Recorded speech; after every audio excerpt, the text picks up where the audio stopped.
এভাবে কারাজীবন থেকে মুক্তি পেয়ে আনন্দ উল্লাসে মহান আল্লাহকে স্মরণ করছেন সিরিয়ার সেই কারাবন্দীরা, যারা মূলত আসাদ সরকারের রোষানলে পড়ে দীর্ঘদিন কারাবন্দী ছিলেন। সে এমন এক ভয়ানক অন্ধকার কারাগার যেখানে সরকার বিরোধী কিছু বললেই তাদেরকে আটকে রেখে পাশবিক নির্যাতন চালানো হতো।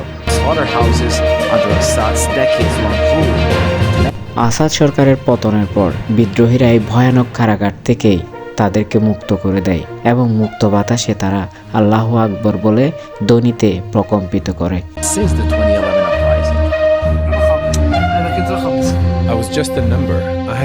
আন্তর্জাতিক সংবাদ মাধ্যম আল জাজিরাকে সেই নৃশংস ঘটনার বর্ণনা দিতে গিয়ে ছেলেটি বলে, আমি অনেক দিন ধরে নিখোঁজ। আমার পরিবার ভেবেছিল আমি মারা গিয়েছি, কিন্তু আমি এখানেই বন্দী ছিলাম। আমার সাথে আরও অনেক বন্দী ছিল এখানে, যারা অনেক বছর ধরে এখানে নৃশংসতার শিকার হয়েছে। তাদের বয়স 60 থেকে 70 এমন বয়সেরও রয়েছে।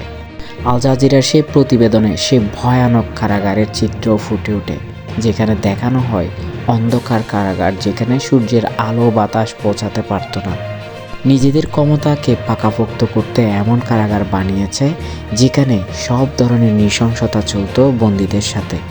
কারাগারে তাদেরকে বিভিন্ন ধরনের শক দেওয়া হতো এবং বিভিন্ন ধরনের নির্যাতন করা হতো। নির্যাতন সহ্য করতে না পেরে অনেক কারাবন্দী সেখানে মৃত্যুবরণও করেছিল, যার হদিস আর পায়নি তাদের পরিবার।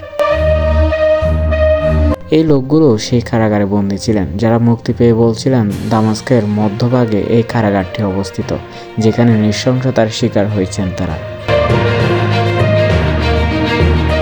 বন্দীদের পরিবার সেখানে অপেক্ষা করতে লাগলো এবং যখনই তারা মুক্তি পেল তারা আনন্দে উল্লাসে মেতে পড়ে। একটা সময় আবেগে তারা কান্নায়ও ভেঙে পড়ে।